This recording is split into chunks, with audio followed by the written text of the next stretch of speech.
recording. Alrighty. Tell me you can see the screen. I see it. Okay. So early lane phase against Veigar and against like most champions, you honestly just want to queue this from the start. Just like straight up queue it and just go for the early level 2 and just go on them, because what you do here, you auto attack like one minion and then you kind of just like wait to last everything else, which is really weird. Not really sure what your thought process here is. Let me mute the VOD. So because he doesn't really push either, you end up getting the 2 for him, but you don't actually punish him for the fact that you hit 2 first. Because I think you Q here, right? Yep. And then you clean up these minions. You know how many minions it is for 2, right? What'd you say? You know how many minions it takes to hit level 2, right? Yeah. It's first wave, then one more. Yeah, melee. one melee, yep. So, like, right here, like, you have all these minions that are really low to set up. What you should have done is just walked up, last hit a few of them, and then just go on him, QE level 2, and just chunk him out. Because he doesn't have a response to you at all. Like, even if he hits 2, his only response is to, like, skill Cage right there, but skilling Cage is really bad for him because that means he doesn't have W for level 2, so you're just going to permanently push him in. And the thing is, you know where the enemy jungler started, and Skarnoy's really shitty at ganking early on. Like, their only setup to get you is, like, he has to cage you, and then Skarnoy has to hit you, which means you basically never really have to be afraid of him, especially when you know which side he's coming from.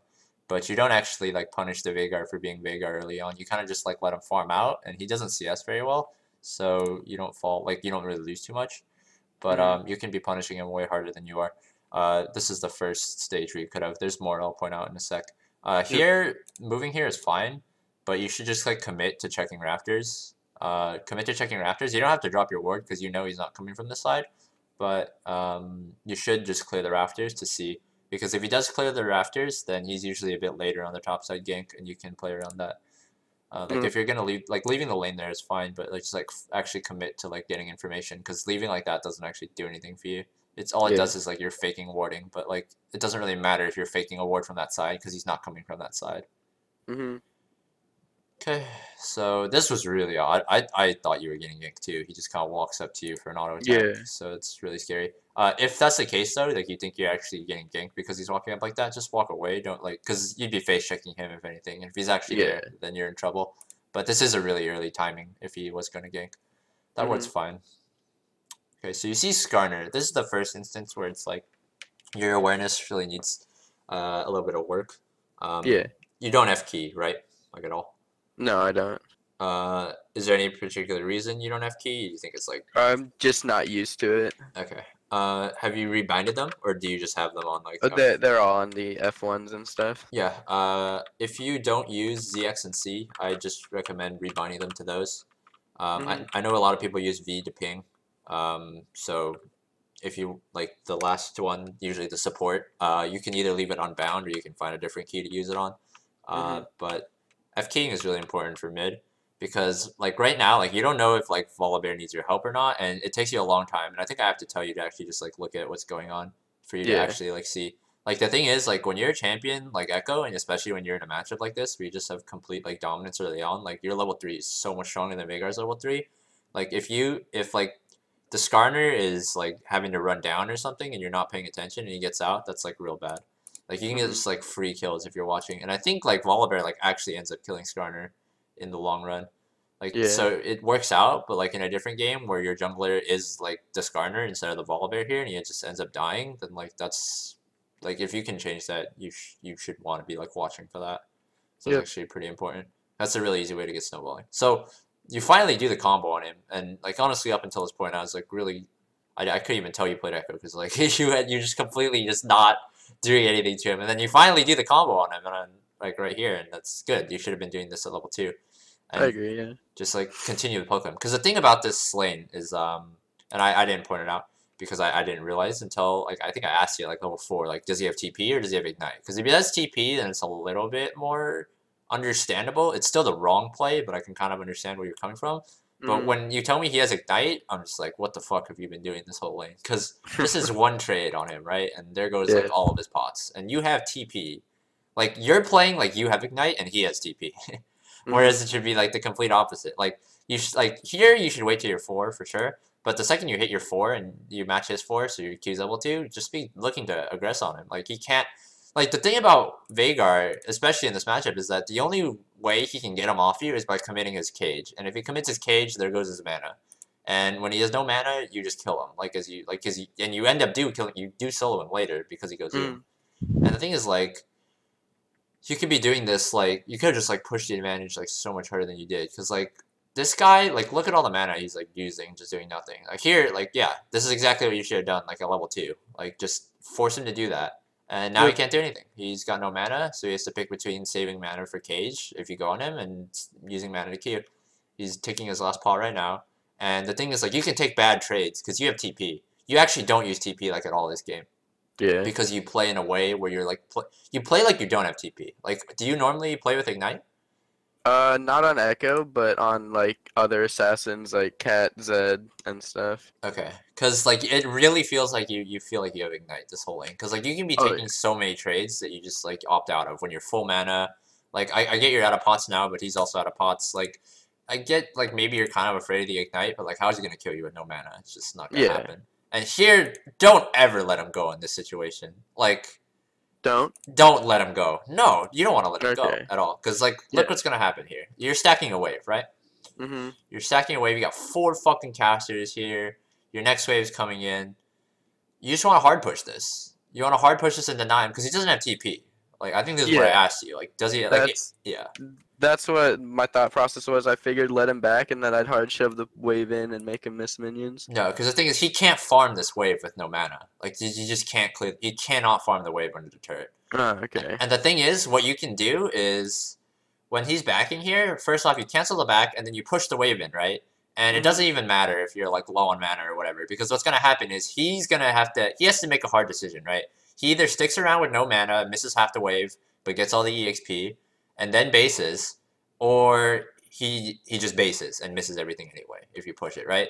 And the thing is, if you get low for whatever reason, because you're, like, taking the wave or whatever to push, all you need to do is you just TP back. And suddenly he's fucked, because you don't have to worry about like having your like wasting your TP or anything, because it's not really a waste, because he doesn't have TP to match you. So what happens is you push this wave in, he catches it, you base, you TP back, you're full mana, you're bot, you're full HP. He sticks around, you kill him. He doesn't stick around, he misses the wave, you get a roam timing. Right.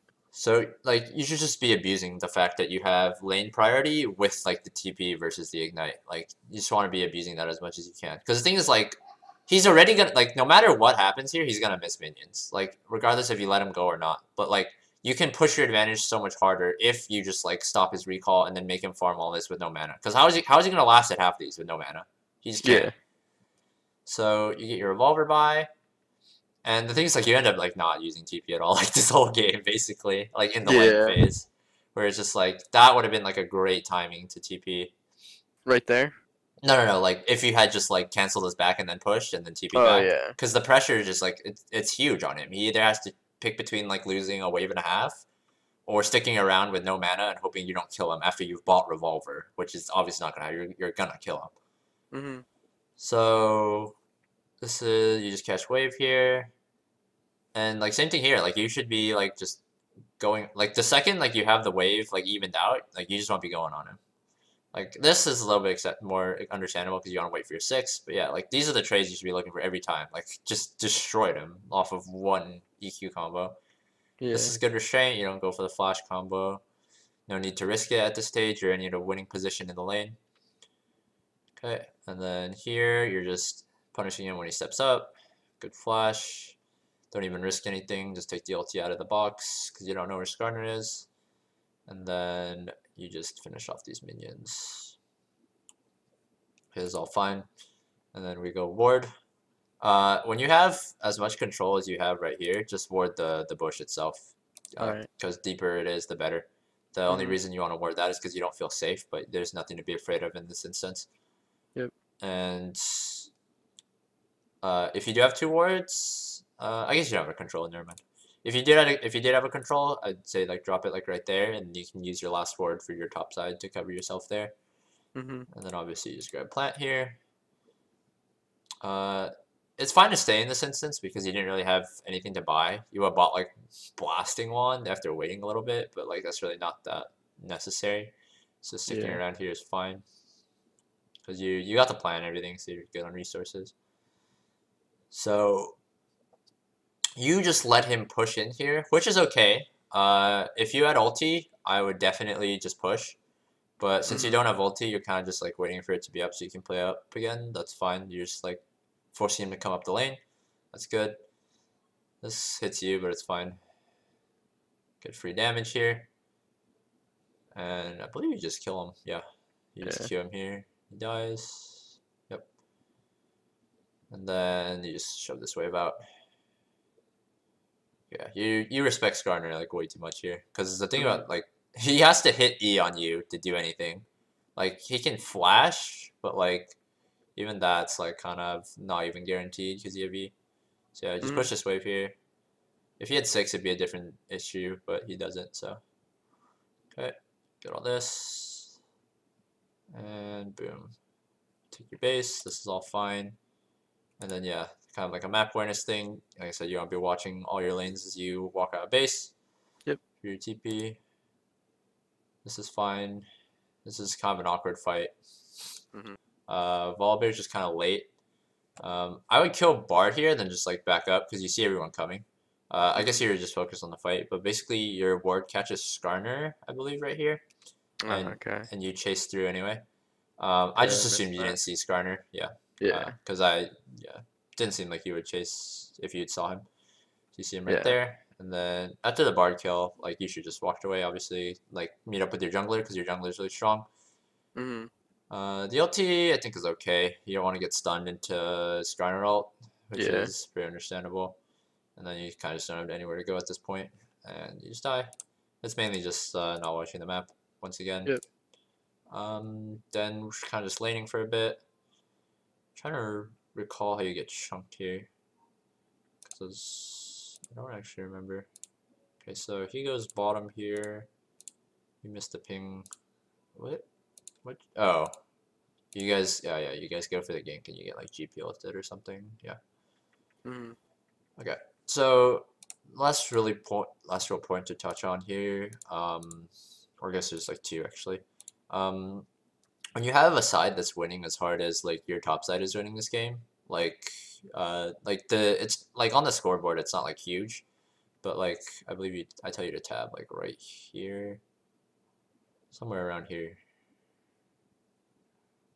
Alright, I guess not.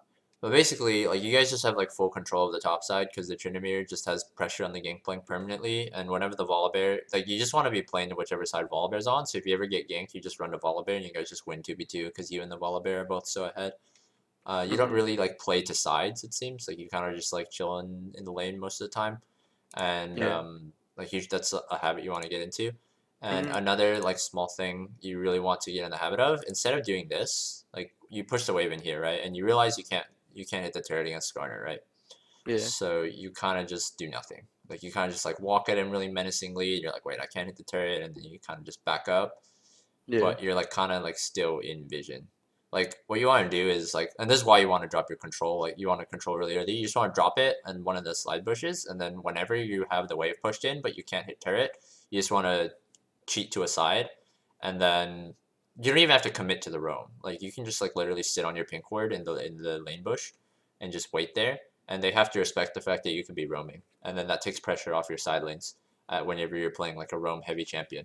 Like even if you actually can't commit to the roam, the enemy team should still have to respect the fact that you could do it, and then like that means they generally should play a little further back on your lanes so they don't get shit on as hard. And then the last real thing was like at this point, like you kind of just group. I'm trying to recall like why you actually grouped here. You kind of just like seems you kind of just like auto path down middle when like your bot lane should just be middle, and they usually just be like 1-3-1ing with the Tryndamere pressuring top. Okay. I understand like the wave is pretty far here, but like they can't actually do anything to you. Like I said, you're just so strong at this point in the game. Like, there's nothing really to be afraid of. I guess you kind of see Volibear get aggressed on, you want to aggress on them. So like it ends up like going okay, but like even like because you kind of had to stay once this starts because Volibear just keeps holding forward and just keeps going in. So you kind of commit to the fight. But generally, like in this situation, walking out of base, you just want to path towards bottom. If you see something going on like you did here, then it's fine to go back. Because like you did get aggressed on, like the ball bear got like chased like out here by Skarnoy. And if you're pathing bottom and you see this happen, you can walk over. But for the most part, you just want to be bottom here because you want to be playing the 1-through-1. That's about it for this game. Got any questions before we go into the next game? What matchups should I be looking to go Darksteel refillable in? Any matchup where you're not really afraid of their lane, honestly. Alright. Or like if you're gonna commit to Darksteel corrupting, then that's like you can just get that for hard lanes because what you can do is you can just corrupting, spam Q on the wave till you go and out of pots, and then just back and then buy with you and then TP back. And then like basically like you're impossible to like handle in lane with that much sustain. Yeah.